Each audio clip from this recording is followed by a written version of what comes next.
Selamat sejahtera dan salam Malaysia Madani saya ucapkan kepada Tuan Afriza yang dihormati. Nama saya Ong Chia dari kelas F2I. Pada hari ini saya akan fokus kepada strategi komunis semasa darurat. Sebelum itu, kita perlu mengetahui apa-apa tokoh yang paling penting dalam operasi ini.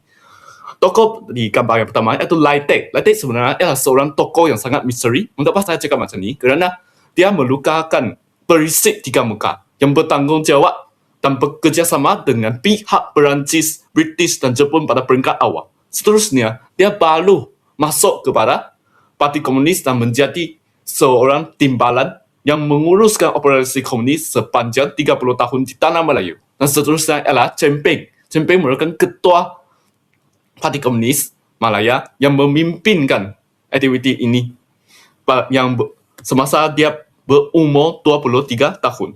Okey. Sebelum kita masuk kepada apakah strategi yang digunakan oleh komunis, kita perlu mengetahui apa itu komunis.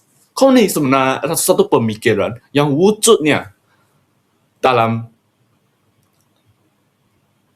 oleh tokoh-tokoh yang dikenali sebagai Karl Marx dan Friedrich Engels. Mereka telah menulis dua karya yaitu Das Kapital dan The Communist Manifesto. Dalam kedua-dua rujukan ini, mereka menggunakan idea yang sama, yaitu mewujudkan satu masyarakat yang mempunyai keadilan tanpa ada perbezaan khas dari segi kekayaan dan alat pengeluaran adalah harta bersama. Maksudnya, seseorang individu tidak akan lebih miskin atau lebih kaya daripada orang lain. Dan konsep yang mereka menekankan adalah empat elemen ini. Yang pertama adalah penghapusan hak milik peribadi. Bermaksudnya, seorang individu tidak boleh memiliki satu harta secara peribadi. Mereka perlu menggunakan hak yang dikuasai oleh kerajaan sahaja. Dan seterusnya adalah perjuangan kelas. Mereka mempercayai bahawa perbezaan kaum atau perbezaan daripada struktur sosial sebenarnya berlaku disebabkan oleh perbezaan kedudukan ekonomi dan sosial antara satu sama lain. Untuk mengatasi masalah ini, mereka telah melakukan revolusi dan wujudnya pemikiran atau ideologi komunisme. Dan ketiga iaitu ateisme. Ateisme bermaksud satu pemikiran yang menolakkan sebarang aliran agama. Bermaksudnya dalam pemikiran ini, mereka menganggap agama sebagai punca yang menyebabkan perpecahan antara satu sama lain. Untuk mengatasi masalah ini, mereka menekankan kesamarataan atau kesamaan dari segi agama. Dan terakhirnya itu sistem satu parti yang menekankan hanya boleh satu parti politik yang mengurus sistem politik semasa itu.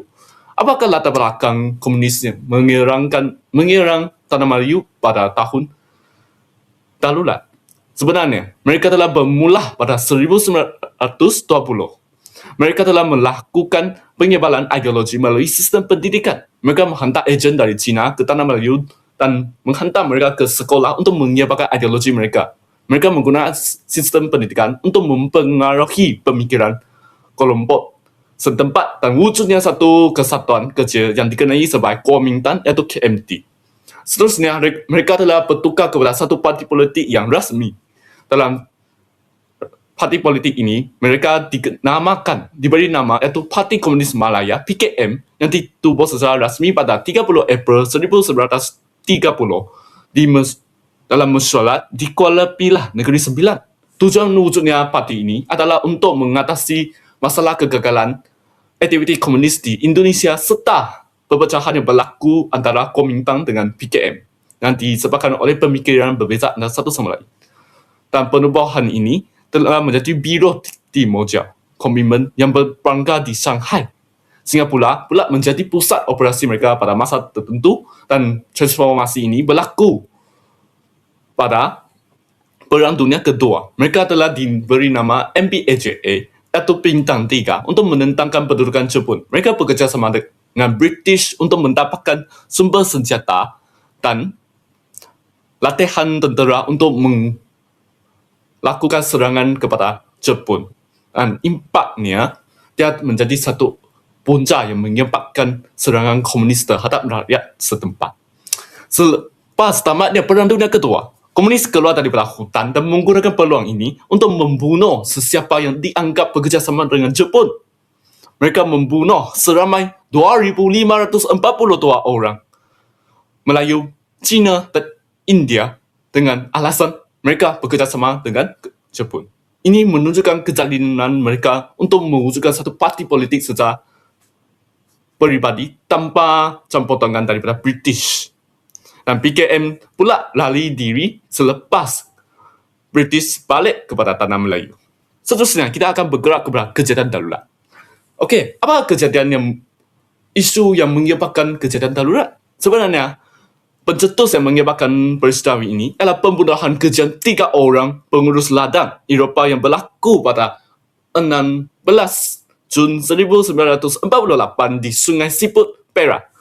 Dan pengurus yang dibunuh dalam tragedi ini adalah Arthur Walker yang berusaha kepada ladang Ypres, John Ellison yang berusaha kepada ladang Pinsong, dan Ian Christian yang bekerja sebagai pembantu pengurus bagi ladang Pinsong. Dan darurat diisytiharkan di daerah Sungai Siput dan Hulu Perak terlebih dahulu. Tetapi operasi komunis semakin meluas lepas itu. Oleh itu, British telah meluaskan kawasan darurat ke negeri Johor dan akhirnya seluruh negara telah diberi arahan darurat pada 18 Jun.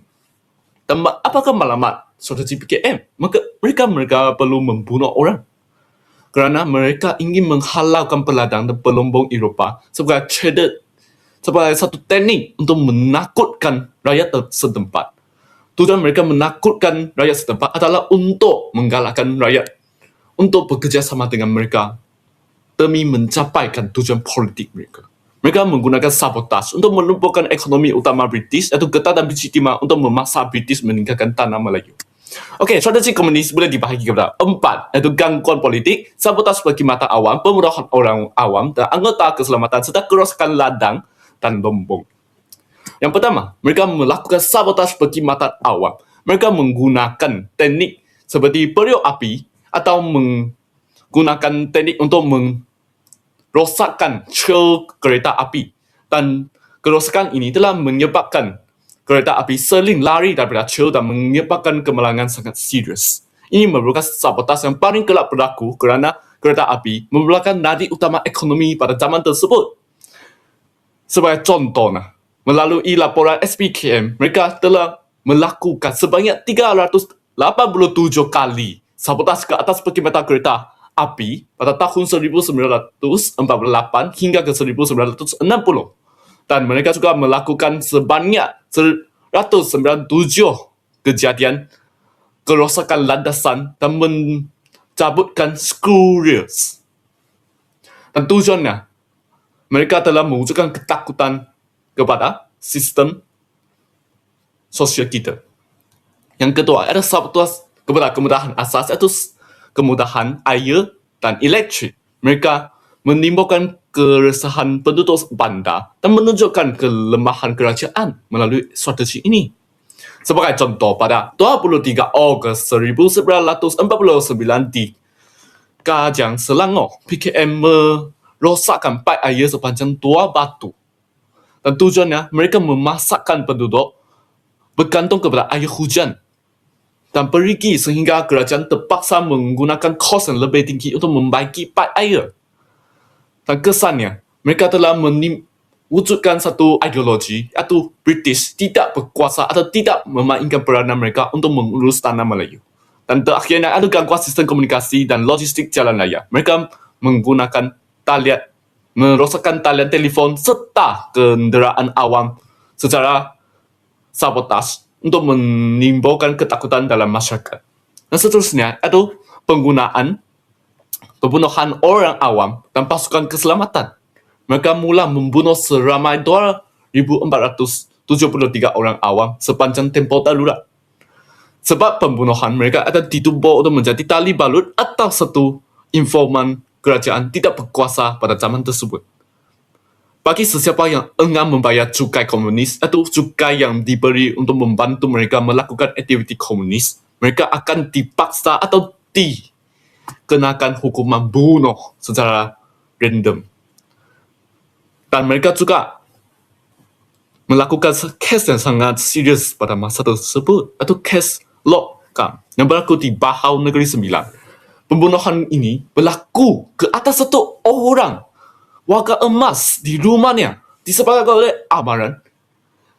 Disebabkan alasan komunis ingin mewujudkan amaran kepada penduduk kampung lain. Ini menunjukkan kezaliman komunis dalam membuatkan operasi mereka. Mereka tidak mentimbangkan unsur lain semasa melakukan serangan mereka. Ini merupakan satu contoh peristiwa yang tidak boleh dipelajari oleh generasi kita. Dan selain itu, mereka juga melakukan serangan ke Syam Circus di Kampar, Perak. Dan tujuan mereka adalah hanya untuk menunjukkan tindakan kejam yang mencampakkan bom tangan oleh penganas komunis semasa zaman darurat.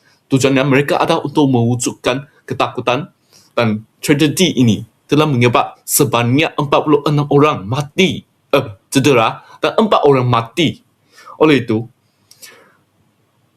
mereka telah menjadikan orang awam sebagai alat kepada mereka untuk menimbulkan pemikiran mereka sahaja. Atau di samping itu, mereka juga melakukan pembunuhan kepada pasukan keselamatan secara rasional. Mereka mengapakah mereka menyerang pasukan keselamatan? Sebenarnya, mereka menyerang pasukan ini adalah tujuan untuk mendapatkan senjata dan alat untuk melakukan serangan bagi operasi seterusnya. Sebagai contoh, mereka melakukan serangan kepada pasukan polis di Perak dengan tujuannya membunuhkan ketua polis untuk menimbulkan ketakutan serta mendapatkan senjata untuk operasi mereka. PKM pada zaman tersebut ingin menguasakan kuasa British dengan cara membunuhkan pasukan keselamatan supaya mereka boleh menggunakan alasan ini untuk mengatakan bahawa kerajaan tidak memain peranan dan pasukan keselamatan mereka tidak ada kuasa untuk mengelakkan mereka daripada melakukan tragedi ini.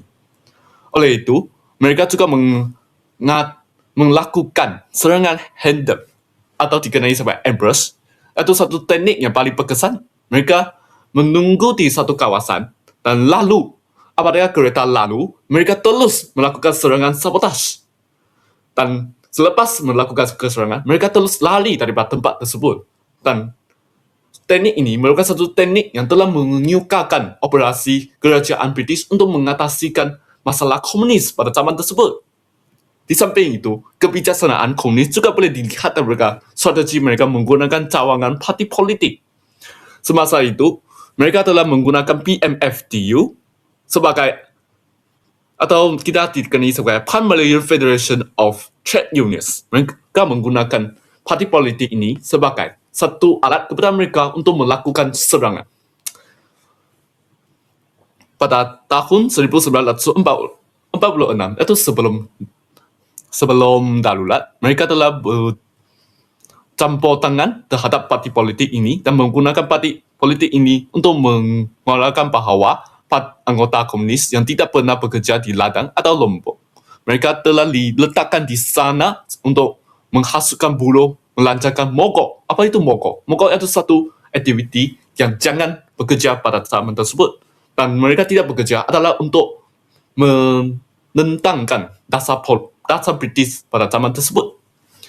Dan mereka mengeksploitasikan platform politik sah untuk menyebabkan pengaruh komunis tanpa dikesan secara langsung oleh British pada awal 1948.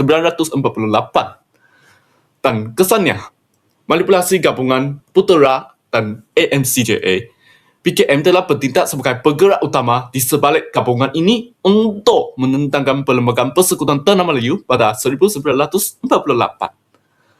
Tetapi sebagai pengetahuan semua, aktiviti ini akhirnya gagal kerana British telah menolakkan cadangan daripada putera AMCJA. Impaknya, mereka menggunakan isu ini sebagai asas kepada serangan bersenjata mereka. Bermaksudnya, selepas mereka mendapati bahawa serangan daripada campur tangan politik telah gagal, mereka telah memulakan strategi dengan menggunakan keganasan dengan senjata. Ini merupakan satu asas kepada penyerangan mereka pada zaman darurat. Yang ketiga, iaitu terakhir, strategi terakhir, itu kita dikenali sebagai kerosakan yang berlaku di ladang dan pelumbungan. Objektif strategi PKM adalah untuk melumpuhkan sumber pendapatan British dengan cara fizikal, iaitu merosakkan pendapatan mereka melalui ekspor getah dan biji timah. PKM percaya bahawa jika ekonomi lumpuh, British akan terpaksa meninggalkan tanah Melayu dan mereka boleh menjadikan tanah Melayu sebagai negara komunis. Mereka telah mewujudkan ketidakadilan, iaitu serangan ke atas pusat pengelolaan yang menyebabkan inflasi, kekurangan bekalan dan ketakutan dalam kalangan pelabur asing. Dan ketakutan ini telah menyebabkan ekonomi di tanah Melayu semakin merosot pada zaman tersebut. Untuk mencapai tujuan ini, mereka bermula dengan strategi di peladangan, iaitu merosakkan pokok getah. Sebanyak ribuan pokok getah yang diletak di ladang getah telah dirosakkan dan ditetak sehingga mati, iaitu menggunakan pisau untuk merosakkan pokok itu secara random. Dan ini telah menyebabkan pengelolaan getah pada zaman tersebut menurun dengan ketat. Yang kedua adalah pemusnahan kepada kilang. Kilang sebagai satu pusat yang melakukan pemprosesan getah ini telah dirosakkan untuk meningkatkan pengaruh aktiviti mereka. Yang ketiga iaitu sabotaj kepada kapal korek di lombong biji timah serta menyebabkan Cash Estate Chin Kang Sui, iaitu pekerja ladang, telah diserang dan ditembak untuk menakutkan buruh lain supaya berhenti bekerja dengan British. Dan pengaruh ini dan aktiviti ini telah menyebabkan British mengalami masalah ekonomi yang sangat serius pada zaman tersebut. Itu, apakah strategi yang diambil oleh British? Sebenarnya mereka mengambil strategi keempat strategi ini, iaitu pertama, iaitu sistem pendaftaran dan kad pengenalan bagi setiap rakyat Malaysia, tanah Melayu. Dan kedua adalah rancangan bridge dan kampung baru yang diketuai oleh satu tokoh yang terkenal, iaitu Honor Riddance Bridge. Dan ketiga adalah perang saraf dan kempen bulan rakyat melawan penjahat serta yang terakhir memperkasakan pasukan keselamatan setempat. Pertamanya, kita boleh lihat apa ini. Ini adalah satu kad pengenalan. Dalam kad pengenalan ini, kita boleh tengok ada Federation of Malaysia Registration Resident Identity Card. Bermaksudnya, kad ini adalah didaftar di bawah Federation of Malaysia dan merupakan satu kad pengenalan yang sah bagi sesiapa yang merupakan rakyat kepada tanah Melayu. Aktiviti ini dilancar pada 23 Julai 1948 untuk menghalangkan aktiviti komunis. Strategi ini diperkenalkan semasa fasa awal darurat bagi mengekalkan pengaruh Parti Komunis Malaya kerana mereka tidak mempunyai kad pengenalan. Dan kad pengenalan telah membantu pasukan keselamatan untuk mengesahkan siapa itu komunis dan siapa itu rakyat biasa. Di bawah strategi ini juga ada wujudnya satu sekatan mobiliti, iaitu satu aktiviti yang mengiukakan gerila komunis menyusup ke bandar dan kampung, iaitu dikenali sebagai Minyan. Dan kedua adalah pemisahan massa dan memutuskan hubungan antara komunis, iaitu penganas di hutan dengan pembekal makanan di kawasan penempatan. Dan ketiga iaitu kecekapan keselamatan, iaitu memudahkan pihak polis tentera menggunakan undang-undang yang menghalangkan sesiapa yang dianggap bekerjasama dengan komunis atau melupakan seorang komunis.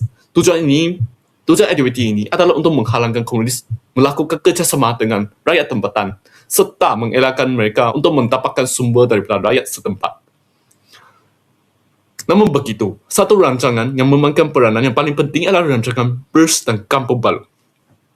Tujuan mereka yang sama juga untuk memutuskan rantaian antara satu sama lain dan menghalangkan Minyan atau penyokong awam atau gerila PKM. Untuk melakukan pemindahan ini, mereka telah melibatkan sebanyak 680,000 hingga 600,000 penduduk setinggan, iaitu majoriti mereka terdiri daripada kaum Cina dari pinggir hutan, ditukar kepada kawasan pertempatan yang khas. Mereka telah mewujudkan pagar kawat berduri yang bertujuan untuk menghalangkan kemasukan komunis daripada kawasan hutan serta melakukan perintah berkurung. Bermaksudnya mereka mementingkan pengurusan bagi bagi penduduk untuk keluar dan masuk. Tujuannya adalah untuk membenarkan rakyat keluar pada masa tertentu dan dikawal oleh pihak British. Pada masa yang lain pula, kawalan ini adalah dilakukan sebanyak 24 jam oleh polis dan Honggap untuk memastikan tidak ada komunis yang boleh masuk ke kawasan ini. Dan mereka juga melakukan carta makanan untuk mengehatkan sumber bekalan makanan yang didapat oleh komunis. Impaknya sangat ketara dan boleh dikatakan hampir 90% berjaya kerana gerila PKM di hutan telah mengalami keperluan dan kekurangan ubat-ubatan yang sangat kritikal. Di samping itu, mereka juga British yang memaksa penduduk memilih antara menyokong kerajaan atau menyokong komunis untuk keselamatan, untuk menyokong PKM dalam keadaan yang terpincir. Bermaksudnya, mereka mengajak penduduk setempat untuk bekerjasama dengan kerajaan untuk menghalangkan PKM. Dan bagi sesiapa yang bekerjasama dengan PKM, rakyat akan menasihatkan mereka untuk keluar daripada PKM dan tidak diberi hukuman yang sangat berat. Ini merupakan satu strategi yang terdiri daripada pemikiran, atau strategi perang saraf. Kita boleh tengok apakah perang saraf. Perang saraf sebenarnya adalah satu strategi yang dibina daripada segi pemikiran. Mereka menggunakan pengaruh psikologi untuk mempengaruhi rakyat setempat untuk bekerjasama dengan kerajaan bagi tujuan menentangkan komunis. Dalam perang saraf, kita wujudnya satu dasar, iaitu kawasan putih dan kawasan hitam. Kawasan putih merupakan kawasan yang tidak ada serangan komunis atau sangat kurang ada aktiviti komunis. Dan kawasan hitam merupakan kawasan seperti Perak yang sangat serius kepada serangan komunis. Bagi kawasan putih, yang sebenarnya ada satu motivasi kepada rakyat setempat supaya mengelakkan kerjasama antara komunis boleh memberikan kebebasan kepada mereka. Mereka tidak perlu melakukan darurat atau melakukan dasar kampung baru dan diberi kebebasan untuk bergerak tanpa kawalan. Yang kedua, iaitu tawaran hadiah wang tunai yang diperkenalkan oleh British kepada rakyat setempat. Sebagai contoh, ganjaran sebanyak 250,000 yang ditawar oleh British terhadap ketua PKM, iaitu Champagne. Ini telah mewujudkan satu ideologi yang menciptakan ketidakpercayaan dalam kalangan ahli komunis sendiri. Yang ketiga iaitu mobilisasi massa melalui media massa, iaitu Bulan Rakyat Melawan Penjahat. Kempen kesedaran nasional ini ditubuhkan untuk menyatukan rakyat antara satu sama lain dan mengalahkan rakyat menyertai aktiviti atau pasukan keselamatan seperti Home Guard untuk menentangkan komunis serta menyalurkan maklumat secara sukarela. Yang ketiga iaitu propaganda yang paling berkesan, iaitu penyebaran poster dan risalah sebanyak berjuta-juta, jika boleh kata. Berjuta-juta risalah dan poster telah dijatuh melalui kapal terbang ke dalam hutan. Dan tawaran poster ini sebenarnya adalah memberikan peluang kepada ahli komunis supaya mereka mengira diri dan memberikan mesej yang melemahkan semangat juang gerila. Dan ini merupakan satu strategi yang sangat berkesan yang diketuai oleh Sir Kenneth Templer pada zaman tersebut. Kita boleh lihat strategi ini telah mendapat satu kesan yang sangat ketara kerana banyak komunis telah mengirakan diri dari aktiviti ini. Yang ketiga iaitu pemekasan kepada pasukan keselamatan. Mereka meningkatkan keantungan dan kepayaan. Itu polis hutan yang bertanggungjawab gerak lubuk hutan serta Home Guard yang terdiri daripada rakyat, iaitu sebanyak 200,000 orang untuk mempertahankan kampung sendiri. Dan Senar Prakap merupakan pengambilan orang asli sebagai penjejak kerana kepakaran mereka tentang selok-belok hutan. Mereka juga melakukan rondaan dan pemeriksaan ketat serta perisikan manusia. Okey, kita lihat kepada strategi yang terakhir, iaitu strategi komunis menentangkan balik dasar British yang diperkenal tadi. Yang pertama, mereka melakukan sabotas identiti, iaitu mereka membakarkan kad menangkap pegawai penduduk setempat. Tujuannya adalah untuk melupakan sistem saringan British dan menyukakan pengesanan gerila dalam kalangan orang awam. Yang kedua ada keganasan. Mereka melakukan jenayah yang sangat serius itu menculik seorang wanita di satu bas awam dan membakar kenderaan awam itu. Ini telah menunjukkan ketakutan walaupun British telah melakukan dasar-dasar lain. Namun begitu, akhirnya kuasa komunis telah dilemahkan di atas dasar yang dikenal oleh British iaitu pilihan raya Majlis Perbadaran yang mengalahkan pernyataan orang bukan Melayu dan bidang politik. Kewujudan pilihan raya umum Tanah Melayu 1955 ini telah menjadi satu asas yang menyatukan rakyat antara satu sama lain dan merupakan satu jaminan kemerdekaan kepada rakyat setempat. Dan ini telah menjadi satu strategi yang telah melemahkan pengaruh komunis yang ingin mewujudkan parti komunis sendiri. Dan akhirnya, aktiviti ini diakhiri dengan rundingan Bali yang diketuai oleh Tunku Abdul Rahman, Tan Cheng Lock dan David Marshall yang bertemu dengan Chempei. Ini peristiwa ini berlaku pada 28 hingga 29 Disember 1955. Namun begitu, rundingan ini sebenarnya boleh dikatakan sebagai rundingan yang gagal kerana Chempei telah menentukan PKM diiktiraf sebagai parti politik yang sah. Namun begitu, cadangan ini telah ditolak oleh parti politik negara kita oleh Tunku Abdul Rahman. Akhirnya mereka telah lari diri ke Thailand selepas serangan ini. Kesimpulannya, kita boleh lihat rundingan ini sebenarnya bukan satu pertemuan, tapi satu perangkap moral bagi PKM. Kegagalan rundingan ini membuktikan bahawa komunis sebenarnya itu pihak yang enggan berdamai, dan ingin melakukan keganasan. Oleh itu, keganasan ini adalah tidak boleh dicontohi oleh kita bagi masa ini. Okey, kita boleh tengok implikasi ini. Kita boleh tengok implikasi politik yang dibawa oleh serangan British iaitu pilihan raya Majlis Perbadaran yang membuktikan rakyat sudah bersedia untuk mewujudkan satu kerjasama antara satu sama lain. Ini mematahkan naratif komunis bahawa rakyat hanya boleh bebas melalui revolusi sahaja. Ini mewujudkan satu pilihan yang baru kepada rakyat dan merupakan satu pilihan yang lebih damai berbanding dengan pilihan komunis yang sangat ganas dan telah menyebabkan pengorbanan nyawa yang banyak. Keduanya, kerjasama kaum ini juga melawankan ancaman komunis. Pemimpin Melayu dan bukan Melayu juga mula bekerjasama dan wujudnya satu jawatan hubungan antara kaum yang telah mengatasikan masalah pergaulan antara satu sama lain. Bagi implikasi ekonomi, kita boleh tengok sebenarnya keganasan merupakan satu peristiwa yang sangat buruk kerana telah mendatangkan masalah ekonomi.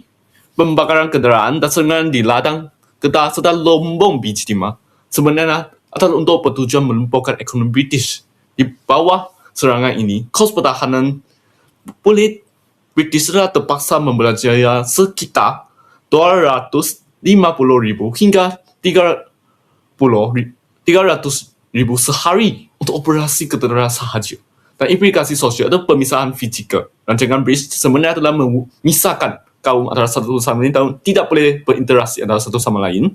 Ini memudahkan proses asimilasi dan kekawalan keselamatan, tetapi mewujudkan jurang antara kaum. Sebagai kesimpulan, kita boleh tengok sebenarnya zaman darurat membuktikan bahawa kekuatan kenderaan semata-semata tidak memadaikan untuk menewaskan ancaman ideologi. Satu negara yang bebas daripada keganasan merupakan negara yang boleh wujudkan satu pilihan yang damai dan bukannya menggunakan keganasan untuk tujuan politik sendiri sahaja. Kita perlulah menjadi peristiwa ini sebagai satu iktibar bahawa keganasan bukan satu cara untuk mengatasi masalah. Kita juga boleh tengok pihak British yang menggunakan kebijaksanaan melalui dasar pemisahan serta pilihan raya telah berjaya mengatasikan hampir 90% isu komunis yang berlaku di Tanah Melayu pada peringkat awal. Strategi ini telah menjadi satu bukti bahawa British sebenarnya telah mengatasi masalah ini dengan cara yang lebih damai dan lebih bijak berbanding dengan komunis. Oleh itu, kita boleh lihat bahawa peristiwa ini telah menunjukkan berapa pentingnya perbatuan sebagai benteng pertahanan negara serta kedaulatan undang-undang antara satu sama lain. Sekian, terima kasih. Ini merupakan persembahan saya pada hari ini.